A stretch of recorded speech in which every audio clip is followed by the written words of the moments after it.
Cliff Jumper.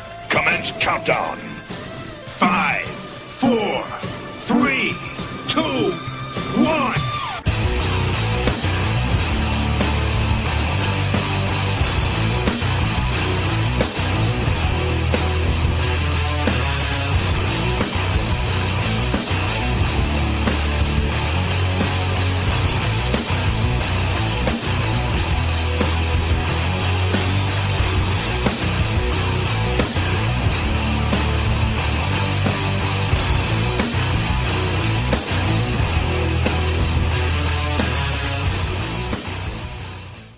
And now, ToyCast with your hosts, TFG1 Mike and Optibotimus. TFG1 Mike here, and I'm going to be talking about some latest pre-orders from BigBadToyStore.com. G.I. Joe Sky Striker Jet with Pilot. This is the non-San Diego Comic-Con exclusive. This is the regular release.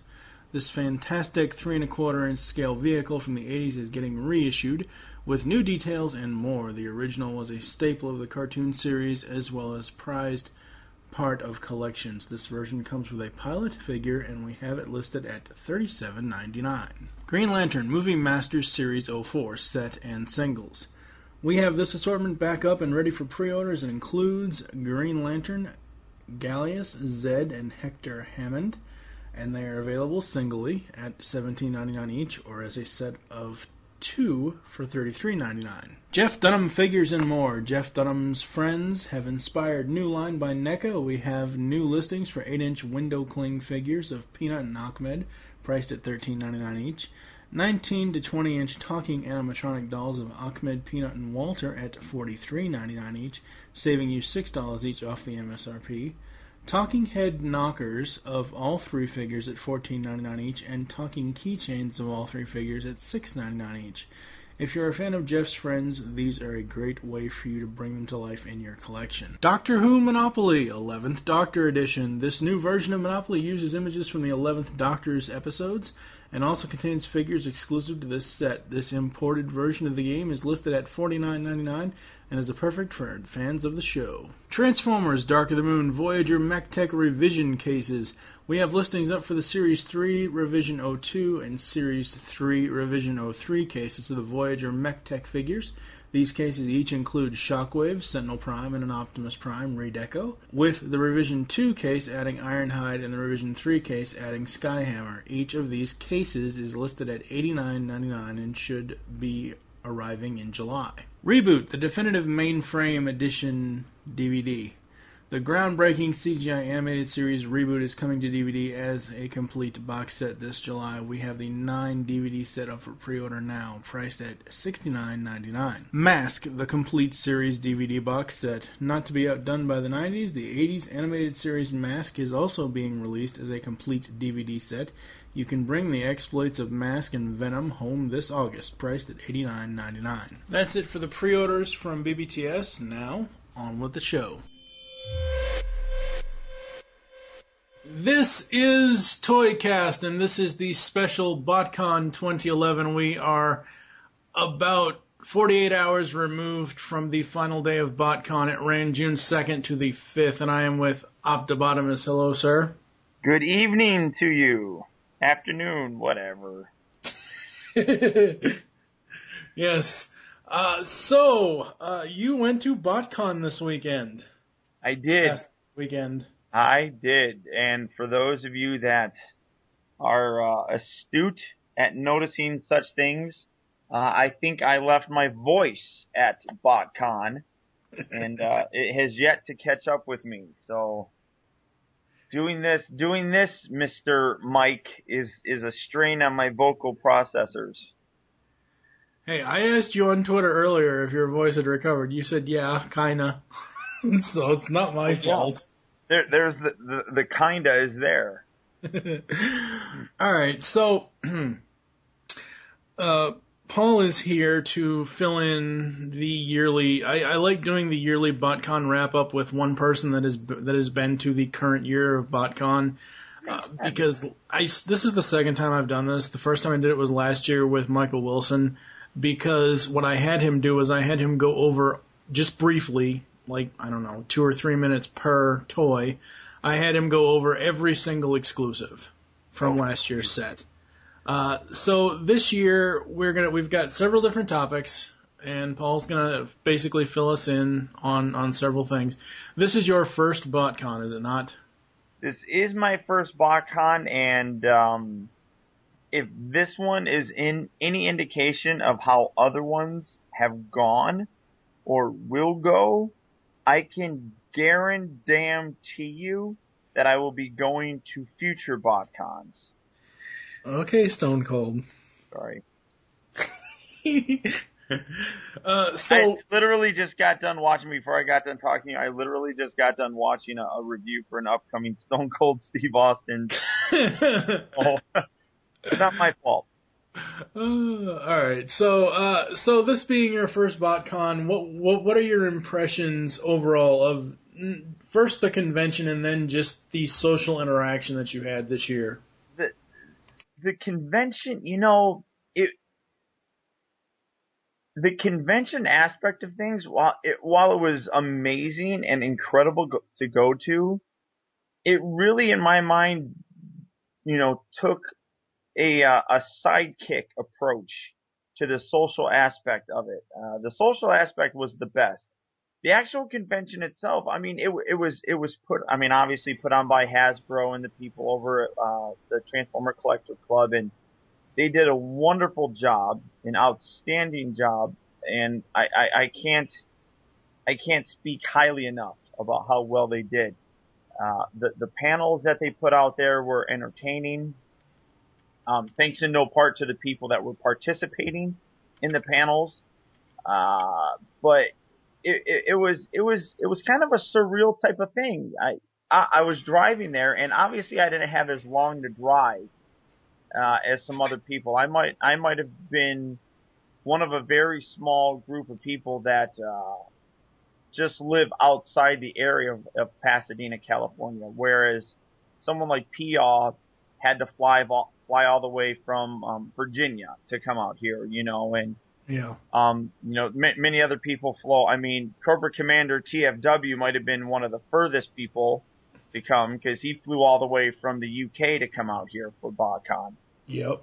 So the level of anticipation. I mean, I didn't have, during the journey to BotCon, I didn't have that long of a journey, so my anticipation, I guess, didn't really build too much. I would imagine as Ben's flying from Virginia over here, I mean, there's more time, for that to build, I guess.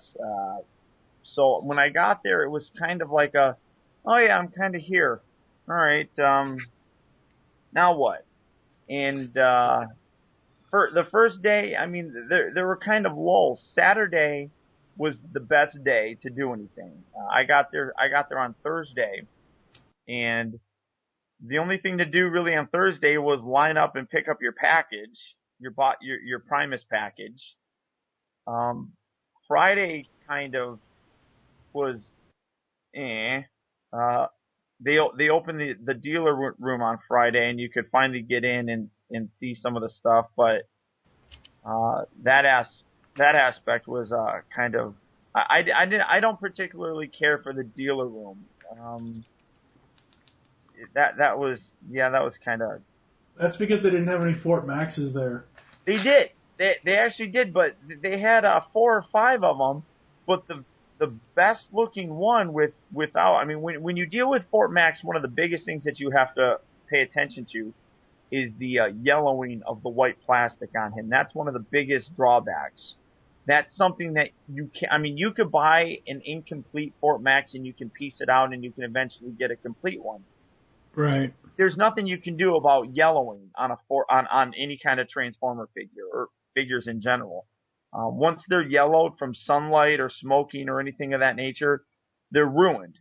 And the best one that I saw there had no yellowing, but it was going for $1,800.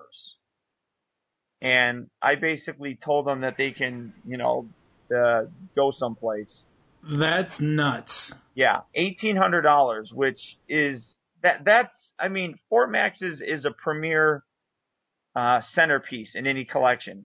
but the most, in my personal opinion, and in a lot of people's, the most expensive and sought after collectible in terms of Transformers would probably have to be Grand Max, which is the most rare form of the Maximus figures, I suppose, that are out there. That guy will fetch about $1,800. Fort Max that $1,800 is about $800 more than average price for him. So that was ridiculous. The dealer room here was really, really overpriced. You're walking around seeing Revenge of the Fall, or not Revenge, Reveal the Shield, and Generation figures that are 2 and 3 times their actual value. It was just really bad. That was a very negative aspect. I didn't care for the dealer rooms at all. If I ever get a chance to go to Botcon, I will probably most likely avoid the dealer room because I'm sorry. The dealer room at Botcon should not be friggin' eBay, damn it. That's really what it is. I mean, and it's not even, I wouldn't even say it's eBay because it's, well, no, it is. It's eBay if every single price was a buy it now. And overcharging for everything. I did actually find there were 3 figures that I put on a list of if I see good prices for, I will buy. One was a Fort Max. The other one was a G1 Scorponok, which I saw a bunch of those, but I didn't even bother price checking any of them because once I saw that Fort Max, I was like, oh, fuck. Yeah. So I didn't even, because Scorponok is another one that can fetch several $100s. The other figure that I wanted was a G1 6-shot. And I found one, mint condition, no yellowing, complete, fantastic looking figure. The only problem that I found out about afterwards, the stickers didn't come applied. They came on a sticker sheet still. Which was nice, but because of the age of the sticker sheet, the stickers aren't sticky. I mean, there are 2 or 3 of them that like half the sticker has no tacky or stickiness to it. So I had to go to Repro Labels and I had to order another set, which cost me an extra $16. So a figure that I actually got for $90 now ends up costing me realistically $106, which puts it about the price range. I thought I was getting a good deal because $90 was about $10, $15 cheaper than anything I was seeing on eBay. And now that I had to buy the stickers for it, and they're not even the original stickers, they're just stickers, but regardless, it now puts it up to the average price for eBay. So I was a little bit disappointed, but I really wanted a 6-shot. I don't even know if you knew, but I mean, I was going on and on about trying to find a 6-shot for a couple weeks. Yeah, I saw. But initial impressions of the convention itself, the convention itself was wonderful. The dealer room kind of sucked. And what about the other aspect, the actual social aspect of being there and meeting up with like Pia and all them people? That aspect, I've heard people that have gone to BotCon and TFCon in the past sit there and say, I just dropped my mouse. Sit there and say that TFCon is a little bit better of a convention because it's more of a social event. I had a blast socially interacting with everybody at BotCon. That made this trip. And that's why, without a shadow of a doubt, no matter where BotCon is next year, I am going to go. Just because of the social aspect of things. I mean, hanging out obviously with guys that I'm locally friends with. In terms of names, I mean, there's Venom711 on YouTube who goes by Optibotimus. On Twitter, I mean, all these other people. I mean, all these guys that I've become friends with locally. Just wonderful to hang out with them. But then, like you said, PR. Getting to meet him was outstanding. I got to meet the Niblet, which she's absolutely adorable. Yeah, Niblet's amazing. Niblet is wonderful. I got to meet Ben's wife, and she's lovely. I got to meet Sean Long. I gave Sean actually Sean got a couple hugs out of me. It was very interesting to finally meet him. Jazz Santi, Rimfire, John 3.0. Who else? Like I mentioned, Cobra Commander TFW was there. That was an honor to meet him. Yeah. Nicole Hailstorm. Nicole was there. Yeah. Vangelis. Vangelis was there. I didn't get to speak to Vangelis too much. Everybody kept pointing him out to me after he would already turn a corner and gone. I'm like, you guys gotta, it's like when you're hanging out with a bunch of guys and someone says, did you see that hot chick that just walked past? And then when you look, she's already gone. It's like, you need to tell them before they're gone. So, oh my God, comparing Vangelis to a hot chick. Oh, there you go. Vangelis is a hot chick. But I did finally get to meet him, Friday night. So that was cool. I got my picture taken with him. That was nice. I met Proto Man, and he's a wonderful guy. And some of these people, I had preconceived notions about, and I feel really bad because, I really shouldn't have, because they're all absolutely cool in person. The one thing that I find ridiculously hilarious is that both me and Proto Man for the Hall of Fame, we apparently have a different meaning of what business casual is than anybody else in the country. Because he and I both showed up wearing full-on suits and stuff. I didn't wear my tie, but we were wearing, button-up, dress shirts, pants, dress shoes, suit jacket. We show up there while everybody else just shows up in like a pair of just regular black pants. And if you're lucky, they were wearing a button-up shirt or a polo shirt. And it was funny because as soon as I walked into the Hall of Fame hall, he spotted me and he points at me. He's like, and he said, I don't remember what he said. He's like, we obviously had the same idea. And he gestures to his outfit, and I'm looking at him like, yeah, we're the best looking ones here. And, it was really cool to meet Daniel, really cool guy. I'm trying to think, there were so many other people that were there that, I met Ryan who owns Cybertron.com, and he and I talked, and he was a great guy. Just the social aspect of things was just wonderful. And like I said, my voice is gone still from Friday night. There was the TFW 2005 meetup at the bar, and I had a great time. My wallet did not like me too much. I think I ran up a bar tab of almost, or a little over $400. Oh my God. Just buying people drinks and just having a great time.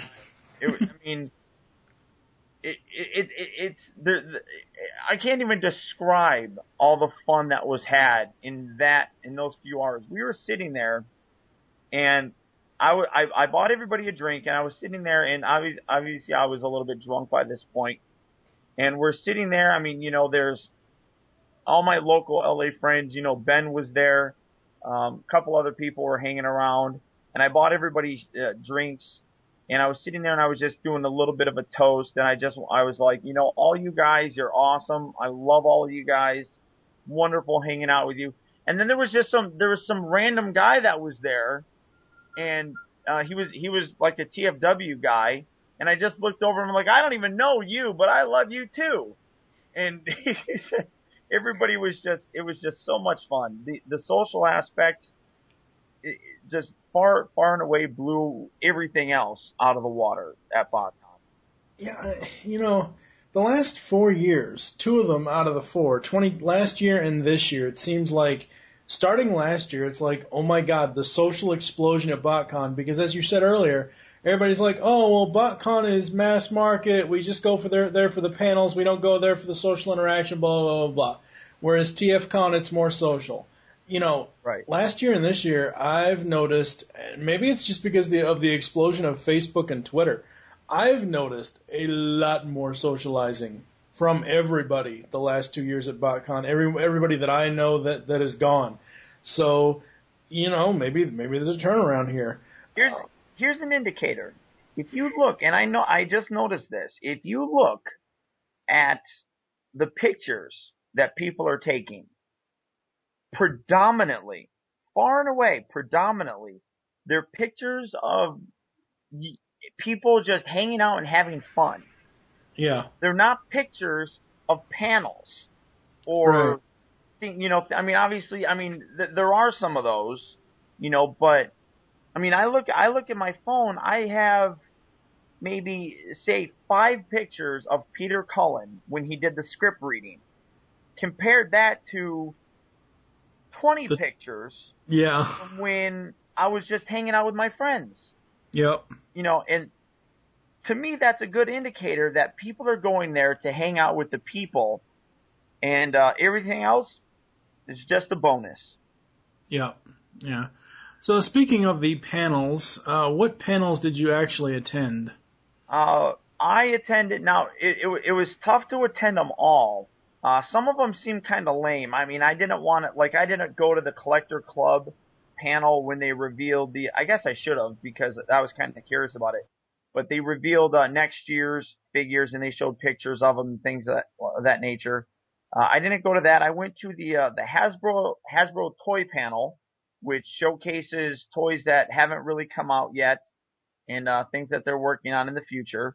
I went to the Transformers Prime script reading, which was out of this world. That was amazing. And I went to, and I forgot the name of it again. They actually called it something different. It basically was a Hasbro toy panel that was mostly it was just 2 people. I'm trying to think. It was Aaron Archer and someone else. Eric Siebenauer? Say that again? Eric Siebenauer? He was there, but he came later on. And Eric I actually kind of felt bad because they announced that Eric is leaving the Transformers brand. Oh, that sucks. That kind of sucked. He's going on to work for Play-Doh, which is like, oh, that's an interesting direction. It's a very strange direction. It's kind of like something from, and this is the Outer Limits. Yeah, it was one of those, you know, we kind of felt bad. We're like, oh, well, you're not getting fired, but we're moving you to Play-Doh. It was like son of a gun. But basically, they talk about things that they're going to be working on in the future, things that they want to try to do. A lot of it was comic book related, not too much toy related or anything of that nature. But it was more, from what I saw from the coverage that the report that TFW 2005 had put out. It was more so about the overall continuities between everything, and it was more so letting us know about, what is it called, Exiles. The Exodus sequels. I don't know. It's called something. It's not Transformers Exodus 2. It's like Transformers Exile or something. The new Exile. Yeah. So it was kind of letting us know as far as like how they plan to go about doing the fiction. Even though they want it to be one universe, obviously within each universe it has to make sense for, say, War for Cybertron 2, or Exiles, or future seasons of Transformers Prime. Right. One thing I want to point out from the coverage that I saw, people really need to go back and look this up, because everybody needs to calm down, everybody needs to stop bitching and moaning about Transformers Prime Bumblebee not being able to talk, because they have a story plotted out of telling how he wasn't able to, or how that became, and then possibly they said that they may give him his voice back. But what's weird to me is they said that the reason why they did that for the cartoon is because they want to be faithful to the movies. Are you kidding me? Well, they didn't actually. Who said that they wanted to be faithful to the movies? That's the It TFW was in the people. panel coverage. It was Yeah. it was on one of the TFW things. It was one of the notes. It basically said something along the lines of, with Bumblebee, they want to pay attention to all the different continuities, but with his voice thing, they want to, fall in line with the movies. So basically, if he doesn't have his voice in Dark of the Moon, he's probably not going to have his voice in Transformers Prime Season 2. Well, I can tell you that the Dark of the Moon version of Bumblebee. Here's a little bit of a spoiler. So if people don't want to listen to spoilers, skip ahead a couple seconds. Bumblebee will have his voice again in the Dark of the Moon. Thank God. Not extensively. His vocalizers are still damaged, and it requires a lot of effort on his part to say anything. And the way it's described is that it's just easier for Bumblebee to use the radio to say things because it's not as much of a stress on his vocalizers. But there are a few times where he does say things that need to be said. I'll say that. That's cool. But in terms of they didn't. I don't remember them saying anything about how they're connecting the two continuities. I'll have to find the paragraph and I'll send it to you. I believe you. I mean, it's just I don't remember them saying that, and they might have announced that during the Transformers Prime panel. Well, yeah, I mean that's probably where it came from because it was basically talking about Transformers Prime Bumblebee, so it probably came from the Prime panel. It's very possible, and when you have Orsi and Kurtzman doing it, it makes sense that they're going to take some elements from the movie, bring it into the Prime series. But yeah, I did hear that there are plans to address that in future episodes. Yeah. The script reading, tell us a little bit about that. How is that? Like, what was that like to attend? How did that all happen? Did they just, did you go to the Stunticon job or did you go to the Transformers Prime Cast script reading? I went to the Prime Cast, script reading. I didn't go to the Stunt Job one because they didn't say who was going to be reading, for the Stunt Job one. So I kind of skipped that. I was like, I mean, I don't know who's going to be there. It doesn't really matter to me. Okay. And it was, and they were just reading the comic book, the comic that came with the set, the set itself. Mm-hmm. The Prime reading, they had all the voice actors except for, and I'm terrible with names. They didn't have the girl that did RC. They didn't have Frank Welker, obviously. Yeah. I want to say they didn't have, there was someone else that they didn't have. Does Bumblebee actually have a voice actor? I don't think so. I don't think so either. Oh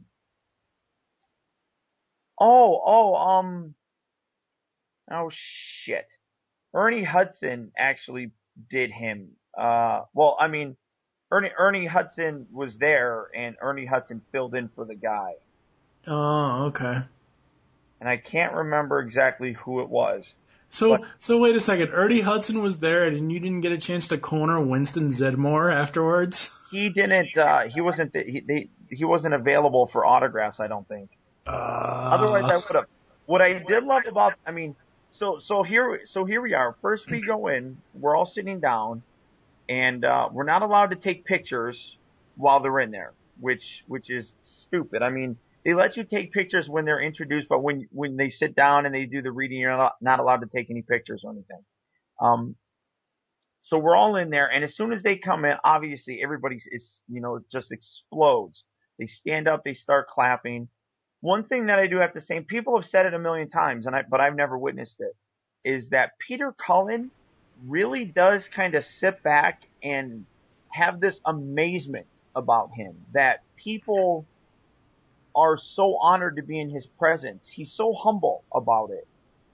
It's ridiculous to witness it because he sits there and he almost gets like embarrassed, and it's kind of cute. This little old guy gets up there and everybody's clapping and he sits there and he puts his hands on his chest and, he's just very humble about it.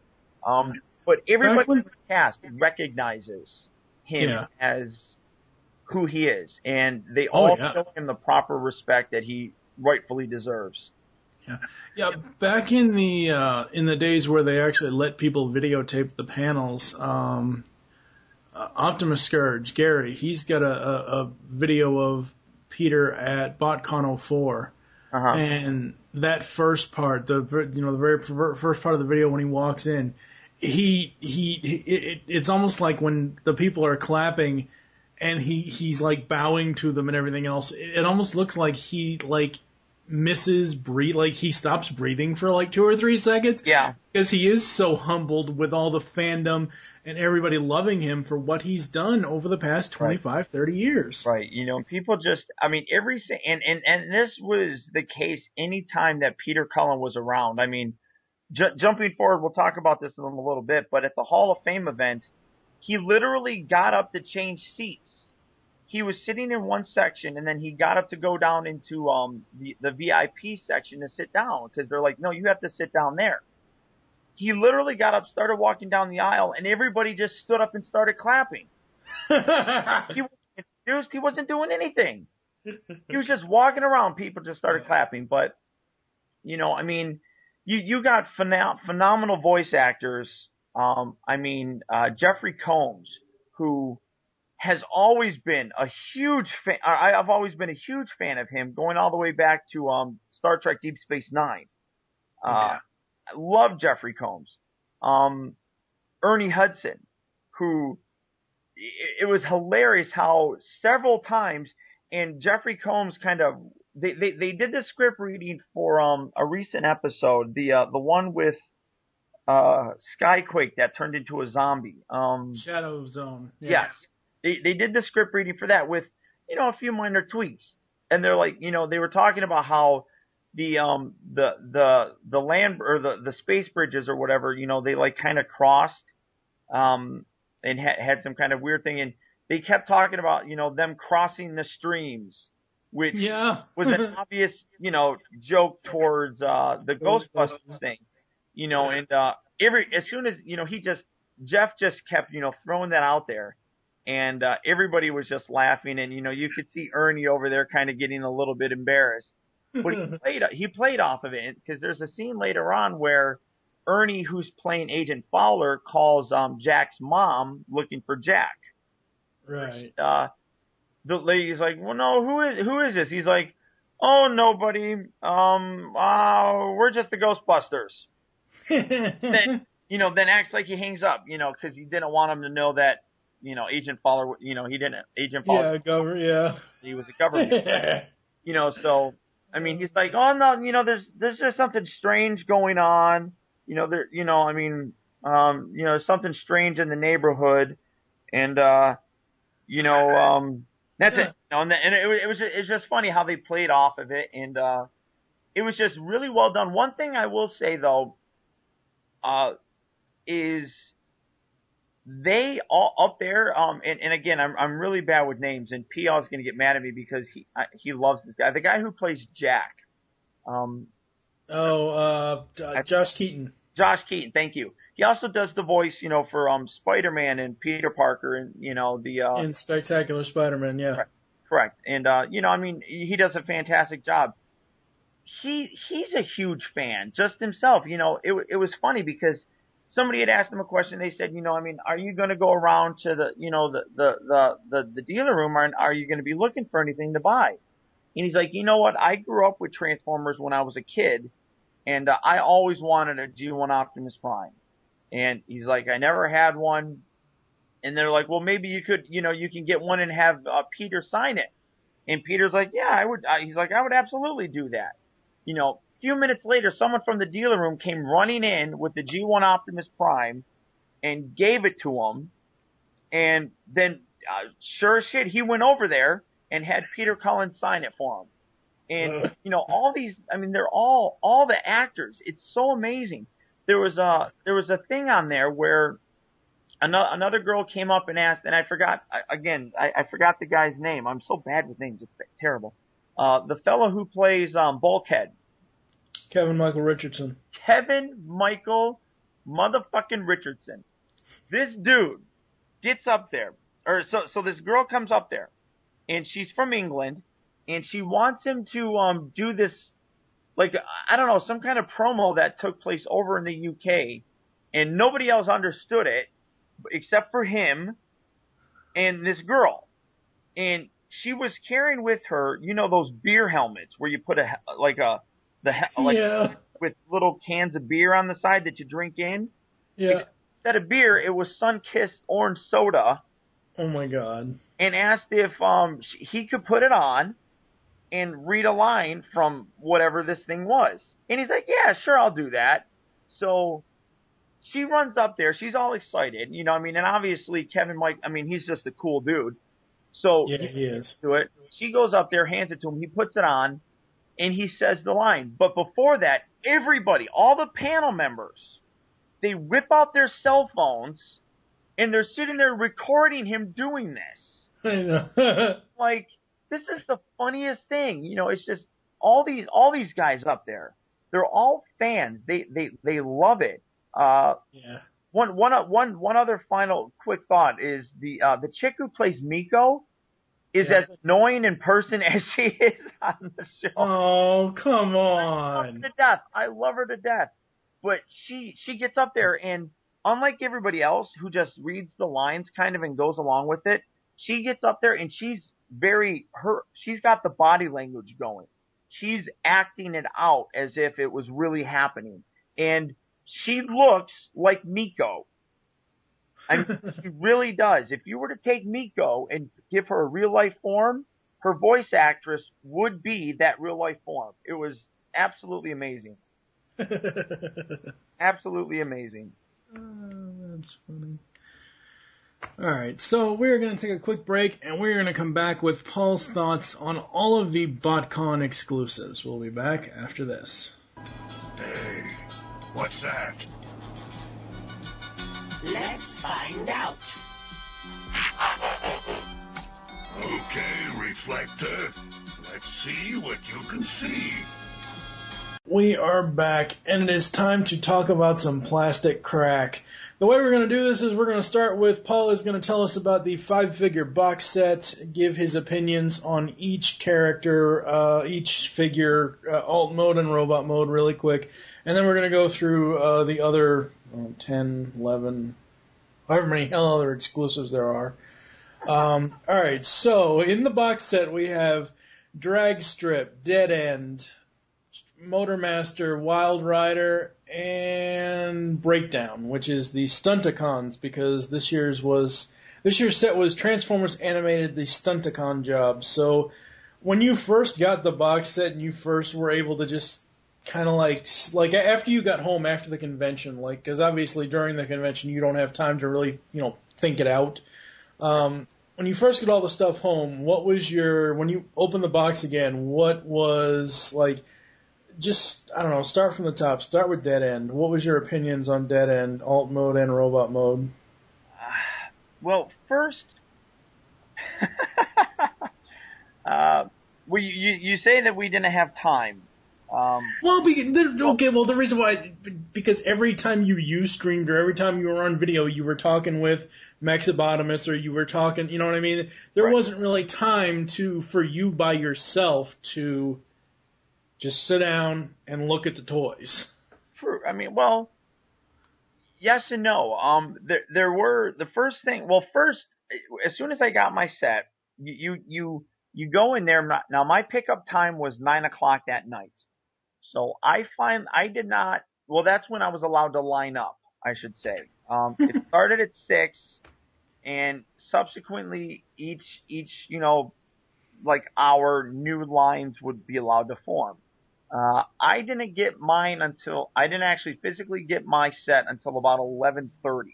So, wow. I was hanging in line. There were still people lined up waiting to get theirs. I got lucky because you line up to get your your badge and your, whatever, you're in one line, and then once you get into the room where the badge and the box sets are, then there are now multiple lines based on the, like A through C is in this line, D through E is in this line, and it goes down through the alphabet. So you're all in one huge line, and then you funnel into another line. Because my last name was R, for some reason, that line was going ridiculously fast. So I was actually only in the line for, like I said, about an hour and a half. Not too, well, I mean, the original line. The original line, I was there for about an hour. And then once I got to the alphabet line, I was only in there for about an hour and a half. So it wasn't too bad. But a lot of people were waiting 2 and 3 hours once they got in there to be separated by their last name. Once I got my set, then you're allowed to go to the club store. You have to have your press, or you have to have your badge to be able to go into the club store to buy the exclusive figures, which is another line. So while I'm in the line for that, I was able to open up my box set and take a look at it. My very first initial impressions was, holy fuck, I forgot how to transform these things.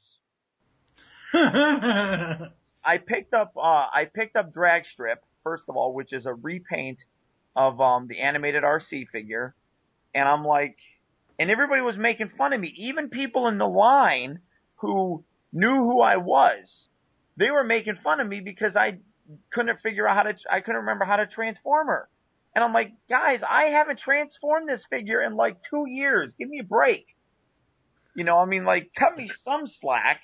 But eventually I got through them. Subsequently, through the rest of the time, this set actually had a lot of QC problems, sloppy paint jobs. I think Gog Dog from TFW, one of his auto troopers actually didn't even have a head. So,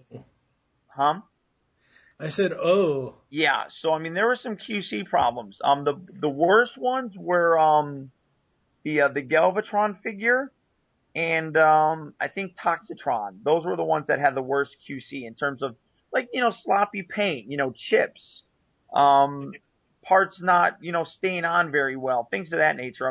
I was very lucky. I only had one problem with my box set, and that was, and I forgot the guy's name, the one who is, I think is it Wild Rider? The one that's the lockdown repaint? Yeah, Wild Rider. The cannon on his hood, one of the cannons wouldn't stay in. Oh. If you fold them back, one would constantly keep popping out. So that kind of sucked. But my initial first impression was that they were absolutely gorgeous looking. You wanted to start with Dead End? Is that Yeah. Dead End, his car mode, I've always liked the car mode. The mold itself, I think, is a very solid look. Obviously, I think the colors work very well for him. Robot mode, I think he looks really cool. I love his little mustache. It's just, here's his little goatee thing that he's got going on. It's a terrific looking figure. All of them look better in person than they did in pictures. A lot of people were hard on the Motormaster, his head. In person, it looks a million times better. Yeah, it does. It's a much better looking figure in hand. And the colors, I think, are fantastic on it. The whole box set is really nice. One thing that it comes with a little pin, a Botcon pin, which I don't think I knew that it came with that. So as soon as I opened, I'm like, oh, that's neat. I really like that little touch. The set's wonderful looking. It's an absolute wonderful looking set. The box I thought was really pretty too. Yeah, the box is awesome. Very nice. It's one of those ones where I almost wish I bought the loose set of the figures so that I could keep my box set, keep them in the box, display the box, and then have a loose set to display around the box. And I probably could get a loose set. I know that there are some people I actually think my friend Panzer Jedi has a loose set that I was originally going to buy from him, but then he's trying to sell it to Kal-El Prime. So if that falls through, I might buy the loose set from him just to have it, because I'm kind of regretting not picking it up while I was at the convention. All right, so moving on to Breakdown, which is a repaint of Rodimus's mold. I personally, in pictures, and even seeing the pictures that people have taken, I still don't like those colors in the Rodimus mold. I just don't.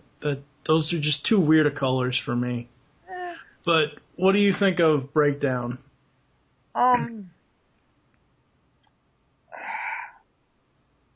The colors are they're accurate to how Breakdown looks. Yeah. I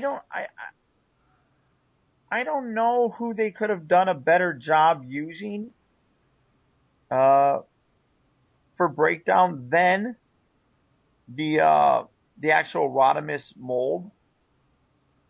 So it doesn't bug me that much.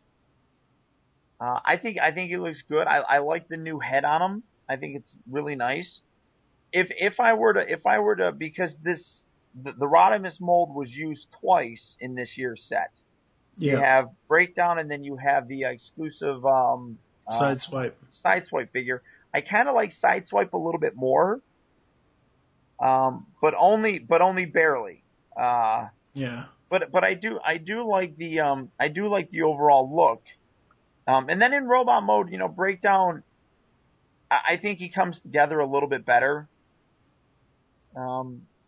In terms of his look, it's okay. What about Drag Strip? Well, like I said, Drag Strip was the first one that I opened out of the box and tried transforming, and I eventually figured out how to transform that sucker. I think she looks great. I know a lot of people were kind of complaining. I mean, I'm still not a big fan of the big giant spoiler thing, but that goes all the way back to RC. But it's a little bit too big and a little bit too gaudy. Yeah. But again, it's a smaller, kind of thin looking car, which I think nicely depicts how the drag strip looked in G1, being that it was like a Formula One race car. Right. I think it's a nice use of it. I think most people are past the whole conspiracy about Dragstrip being a female now. I didn't hear that joke at all at Botcon. I think it's kind of over and done by this point in time. Yeah. But I wouldn't have minded if they did use one of the heads, like one of the new heads or whatever. If they could have put one of the new heads on Dragstrip to change it from a female to a male. I don't think that would have worked though with the body, with the way that body is. That wouldn't work. Well, only because it's got robo boobs. Yeah, and it's got a robo aft as well. Mm. Which, interestingly enough, they talked about you talked about the we'll talk about this later. I don't want to jump ahead. What about Wild Rider? Wild Rider, I like the way it looks. I'm not a big fan of them using the lockdown mold on it. What else could they have used? Oh, I don't know. I'm just saying. I just don't think it fits too well. I don't know. It's a good looking figure, but it reminds me more of the Psycho Blitzwing personality. Especially with the face. The face looks okay, but it looks too much like Blitzwings. Yeah, a little bit. Oh, that kind of turns me off. And last but not least, the leader, the Motor Master. What do you think of Motor Master? I think people need to stop bitching that he wasn't Wreck-Gar. I think he looks fantastic as this Optimus Prime. The head on there works. it looks even better in person. I don't even really think pictures do it justice. Hopefully my video review will do it better justice. There you go. I slipped that in there. You like that? Yeah. All right, let's talk about Physitron and the Auto Troopers that were repaints of him. What do you think of Physitron? I like the way he looks.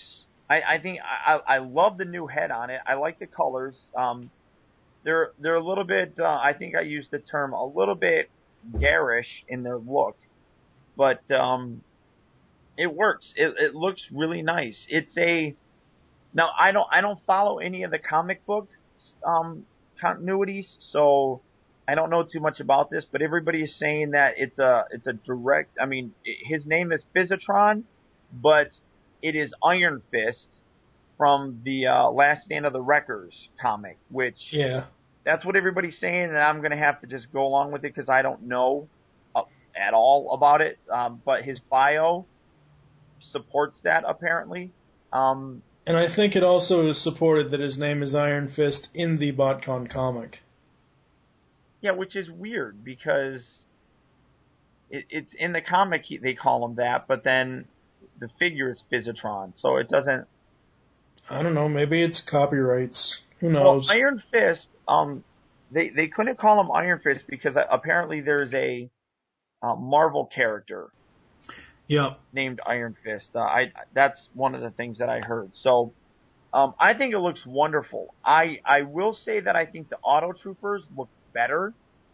I really like the head, obviously, still on there, and I just think the colors look better. The black, pinstriping, the white plastic, the blue highlights with the windshield. As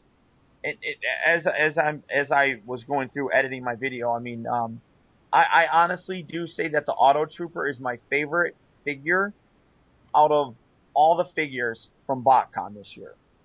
It's my absolute favorite. I just think the paint on it is wonderful. I mean, and it's not cheap. It's not a cheap looking white. Like, if you look at like the Reveal the Shield, Jazz, which has a very kind of, I mean, that's a very white figure. The white on the Auto Trooper is just immaculate in my opinion. It's bright, it's vibrant, it's just a gorgeous coloring, and I really do think it's my favorite figure out of all the figures this year. Awesome. Let's move on to what could probably be the bad exclusives, Galvatron and Action Master Thundercracker. Yeah, they're probably the weakest, and it was weird because they were also the most expensive. That 2-pack, I think it was $92 for the two of them. And while Galvatron has grown on me, I really do like the way Galvatron looks. That Galvatron will take its place on my classics shelf as Galvatron. And yeah, it's probably the best Galvatron we've ever gotten out of the classics universe Generations thing. Right. Absolutely. I mean, okay, yeah, he turns into a helicopter, which, whatever, you can complain about that, but the coloring on him just looks really, really nice. Yeah. Really nice. Thundercracker, on the other hand, instantly number one, he's the Action Master base, and he's G2. Yeah, he's Action Master G2 Shattered Glass Thundercracker, and oh my. Which basically means you have to invert the colors, and then invert those colors, and then invert those colors. And what you end up with is what really does look like a knockoff Transformer. Yeah. It absolutely, without a shadow of a doubt, looks like a knockoff Transformer, and I'm very disappointed in that. Yeah, it looks like the worst tie-dye job in history. it's kind of like if you could imagine what Rainbow Bright's diarrhea looked like. That's the coloring that went into the Action Master Thundercracker. Oh my god. I mean, it's really bad. But you know what's weird is that's also one of the figures that was selling out in terms of eBay and stuff, and selling the highest and quickest. I mean, when I first got mine on Saturday, I actually bought a couple after the fact to sell them because they were selling for so much. My very first auction for it sold out in about 45 minutes from listing it, and it sold for $150. So it's Wow. That's nuts. it's a seeker. I know it's a seeker. That's all it is. But the most expensive set was probably the weakest, in my opinion. And let's move on to what I think is actually the best exclusive set that they've done over the last couple of years. Toxitron and Sideswipe. Toxitron is a repaint of the Optimus Prime Voyager mold, Right. and Sideswipe is a repaint of Rodimus. Correct. And one thing that I absolutely love is the bio. The bio for Toxitron is wonderful. He's described as being the first attempt at using an Autobot shell for the Decepticons, and it's like when you when they tell stories about people that are cloning things and things of that nature. Right. When you clone things too much, the later you go, the more Convoluted it is. convoluted it is, a little bit more screwed up it ends up getting. And Yeah. that's how they describe Toxitron. So their first attempt, he's a very convoluted figure to the point where he will constantly just drive around backwards. He's like Mater. He just drives around backwards. They said he's got a severely stunted intellect, and but that what they learned from him allowed them to go on and create the Nemesis Prime and Motormaster. So he's the first attempt at cloning, and didn't go too well. Now, I love the way he looks. He's outstanding looking. The only problem that I have is his neck coloring. It's like this bright neon color, and then the rest of his body is a different color. I wish that they would have picked one and stuck with it. You mean like on his shoulders, where his head is? On his neck. Oh, okay. Yeah, that's always been a problem with the Voyager Optimus mold from Animated. I noticed that with the actual original Voyager Optimus, where like his arm would be the red that his always is, but like on his neck and like his shoulders, like where the truck cab opens up to get his head out, it's almost like a faded red on the original, and I think that's the same thing that they did there. It's so weird. Yeah, so I wasn't too big of a fan of that. But I love the way he looks too. I think, and his light piping, he's got this awesome red light piping, which is just super creepy and very cool. Sideswipe, I love he's based off of the G2 Sideswipe, and looks fantastic. I love how the storyline, has him. He's the perfect companion for Cheetor, who's coming out later on from the Transformer Collector Club, and Right. they're police officers basically. And the thing that's really kind of cool is the Sideswipe in this set. They say he's very by the book. He's learned a lot from his reckless years when he was younger. And I like how it's basically Sideswipe, but an older version of him. older Right. and wiser, it seems. Gorgeous looking figures. Both of those are really nice. And I really think that the Sideswipe one, using the mold for Rodimus, is just a hair better. I would so agree. If I had a choice between Breakdown and Sideswipe to actually own, I would go with Sideswipe. Yeah. No, I would agree with that. I would agree with that. But nice looking set though. I do like that set. That's actually, I mean, I'm keeping one of my auto troopers, because I'm not an army builder, so I'm getting rid of two of them. One of them's actually going to Callie from the Puggle Formers. I'm trying to get her to make Puggles of my cats. Yeah, I saw that conversation. Yeah, so we'll see how that goes. And I'm only keeping the Galvatron from the Galvatron and Thundercracker set. But I'm keeping both Toxitron and Sideswipe. I like both of those. Yeah, they're very, very awesome.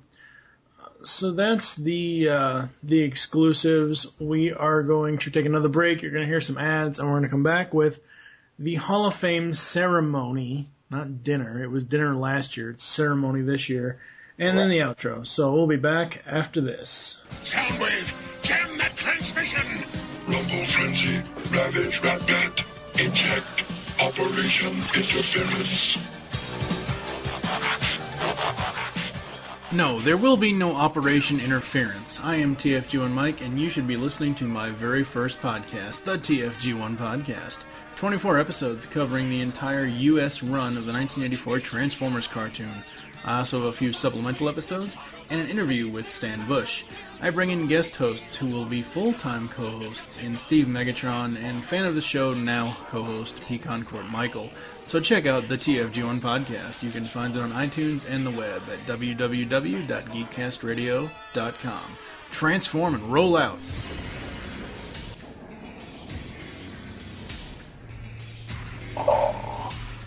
Welcome to my throne room, Future Tales. The Beast Unleashed podcast is over, not gone. You can hear more of this great podcast, discussing all the episodes of Beast Wars and Beast Machines on GeekCastRadio.com. We include voice actor and writer interviews with stellar hosting by Steve, Mike, and Michael. Head on over to iTunes or the net, or else I will send you my vehicles to extract your spark and destroy you.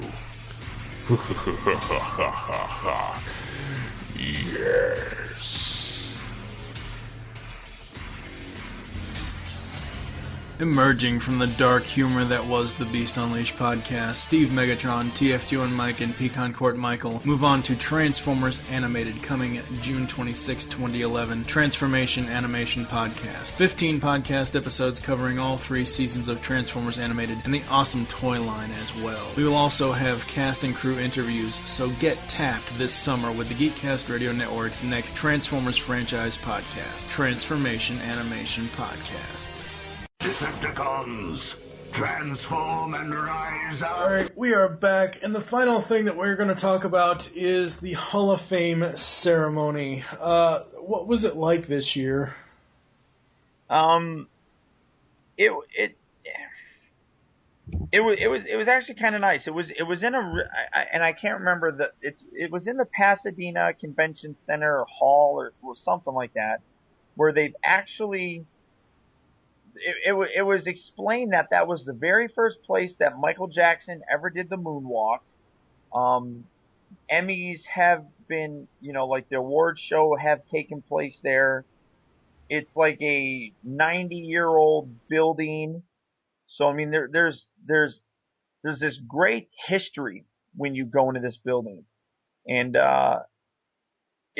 it was funny because it was described as being a business casual setting, which to me, maybe it's because I come from a corporate background. Business casual means for me a suit but without the tie. That's how I envision it. most people go there wearing polo shirts.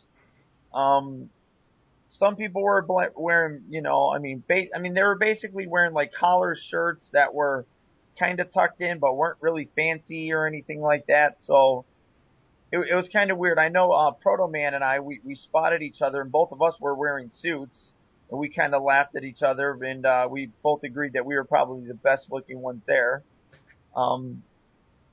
It was a really nice thing. It was $45, which was kind of a gripe for a lot of people, because when you got in there, they handed you a goodie bag that had a bottle of water in it, a small little bag of stale popcorn. What else was in there? And people got I got a bag of M&Ms. I think people got other kinds of candy. But that was really kind of it. And people were like, okay, $45 for this? And, really was, kind of a negative point there. And then we get in there, we're sitting down, we're waiting. Oh, and you also got to wear the real D, either you could choose between Optimus Prime or Bumblebee, the 3D glasses. Oh, yeah. They gave you those as well. You get in there, you sit down, they started about a half hour late. It was supposed to start at like 8 o'clock. It didn't start till like 8:30 or something. All the executives were there. The president of Hasbro was there. The, Aaron Archer, who's like the vice president of Transformers brand, blah, blah, blah, blah, blah. He's got a big long title. He was there. He was doing a lot of the introductions and things of that nature. And they introduced, they started off with the inductees for the robots, which was really cool. Let's see, what else? Then they had a little thing for Steven Spielberg, who was the human inductee. He wasn't there at the event, but he had a video obviously for us, thanking us and everything.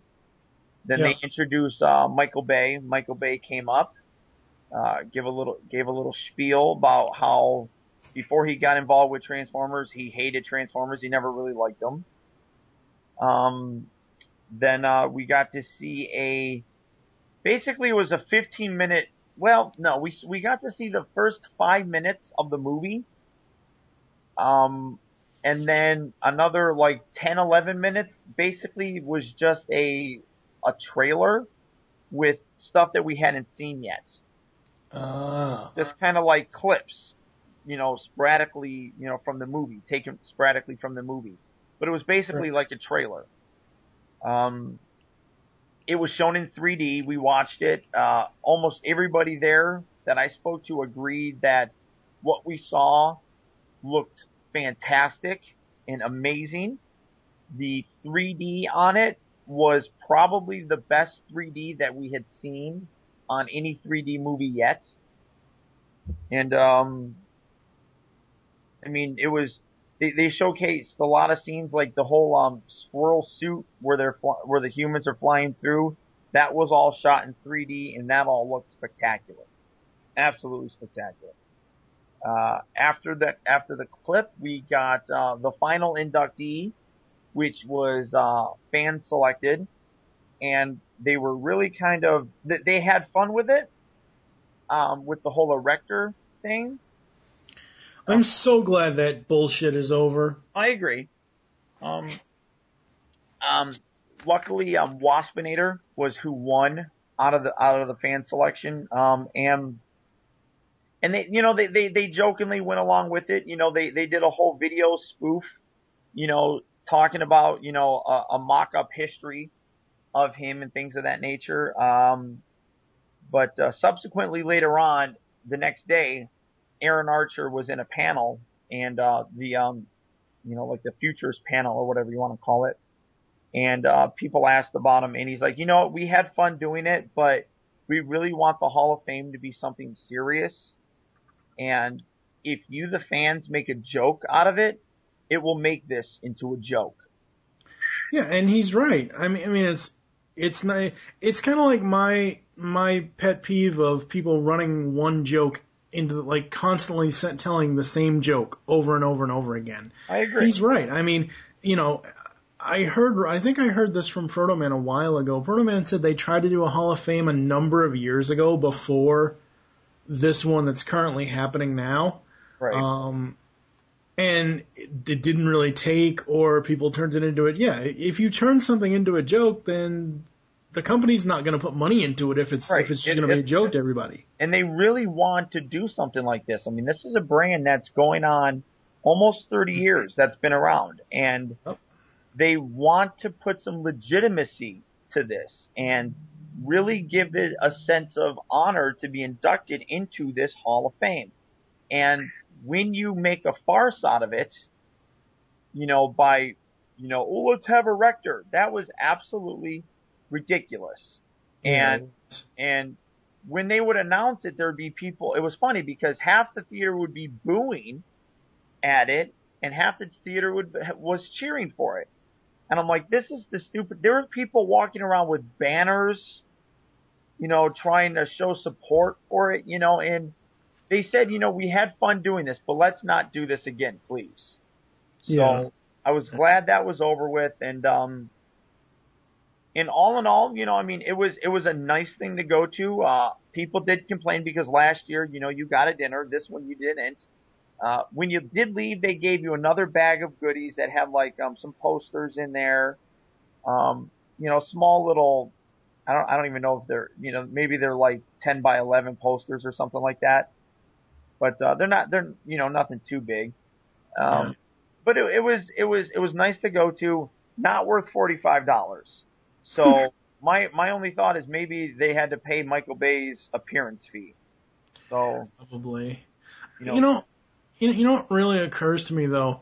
If they're going to do this every year. Right.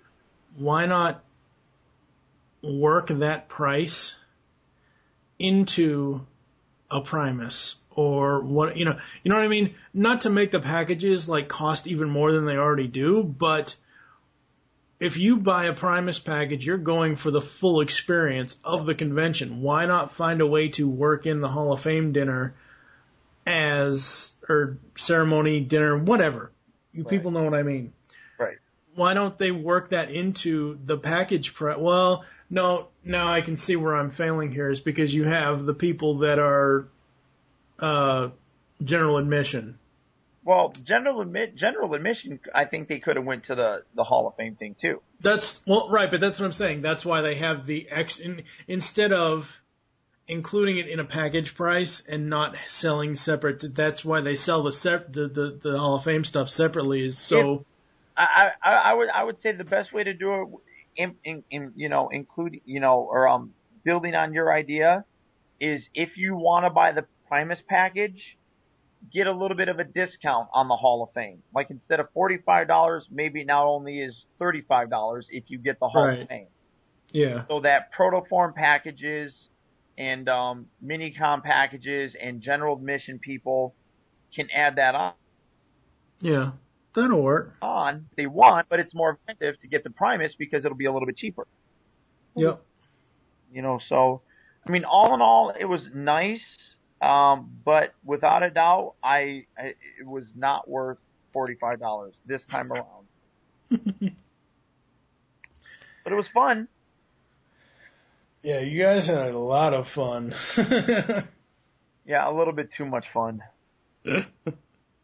You're paying for it. I told my fiance, and she's like, "Okay, well, that was your bachelor party then." That ain't fair. We don't get married until November. You can't have me having my bachelor party now. That ain't right. All in all, it was a very good time. It was amazing to see so many people from so many different places, internationally, people that I've known. And I think Proto Man actually mentioned this as well, that it was finally nice to put some faces to the names that we've known so long. And it seemed like a lot of new people really went to this. And I really hope that it still keeps on growing, even after the movies.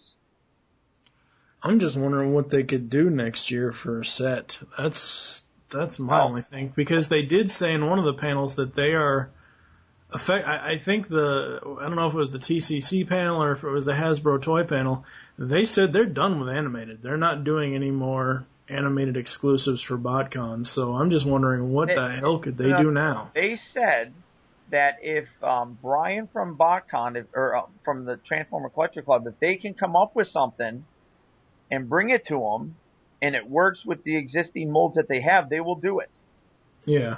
They will do it, but they got to come up with something, obviously.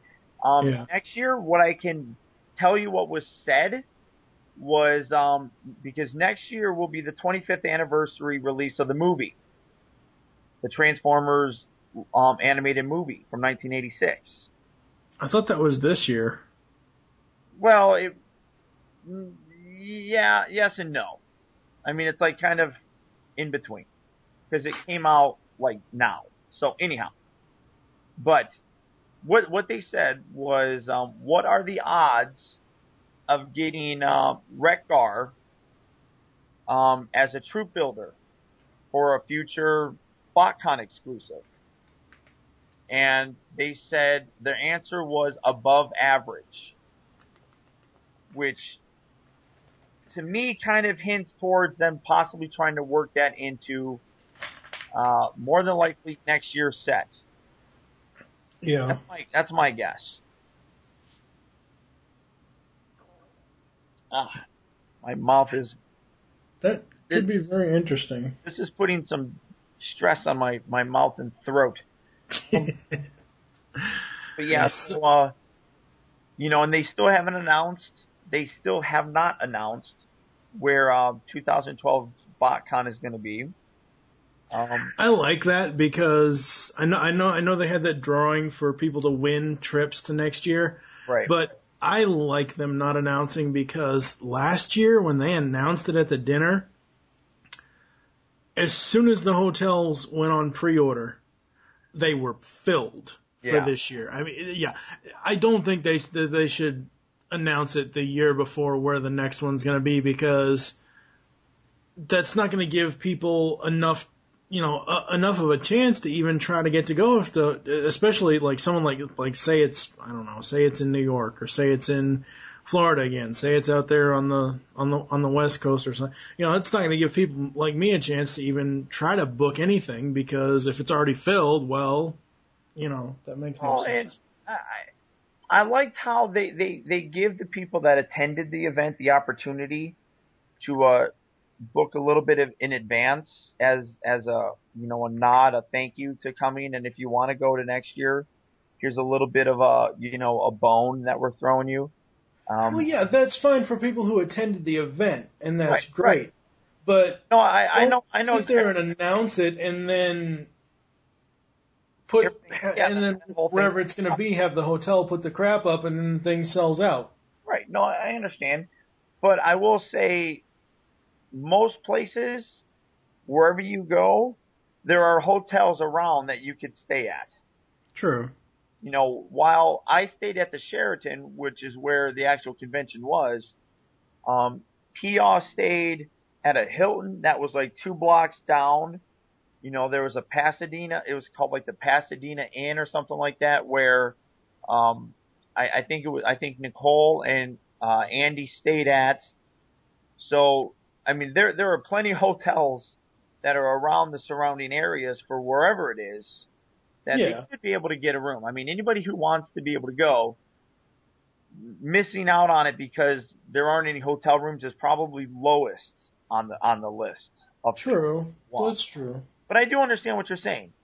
I mean, I'm happy that I stayed at the actual hotel where the convention was, because I was able to park my car, and it was parked kind of annoying because I could have paid like $9 a day as opposed to $13 a day, because I paid $13 a day for a pass that lets me go in and out as much as I want. The $9 a day pass was just $9 a day, but you couldn't leave the parking structure at all. As soon as you left, you were done. Oh. So I could have just parked my car for $9 a day, since I didn't take my car anywhere. But I mean, that would have saved, $16 off of my total bill, but whatever. But, so all in all, you had a really great time, and you're going to go next year. without a doubt, I want to go next year. I'm going to do everything in my power to go next year. And this really was, and I think a friend of mine mentioned that this is the most fun that I've had since I was in high school. And that's really the truth. That's awesome. Really the truth. All right. Thank you for joining us here on ToyCast. There's still ways to get in contact with us or leave feedback for the show. Visit the website, geekcastradio.com. You can comment on each episode post. Leave the show feedback in iTunes. Please do this. Follow us on Twitter. The show name there is TF ToyCast. Mine is TFG and Mike. What is your Twitter? I forgot. Oh, it's just twitter.com/Optibotimus. You forgot it. I forgot. Oh, my God. You can become a fan on Facebook. Go to facebook.com/Geekcast Radio Network. You can also go over there to search for Team Bottomus. Exactly. Become a fan of Team Bottomus. That's right. Call the voicemail line, 502-526-5821. Tell us the show you're leaving the message for and your name. We hope you enjoyed this episode of ToyCast, which is brought to you by BigBadToyStore.com. We will see you next time. For now, I am TFG1 Mike with Optibotimus. Later, folks. Oh, sir, don't mind Wasbinator. Wasbinator just lie here and suffer. Drag himself to see our tech.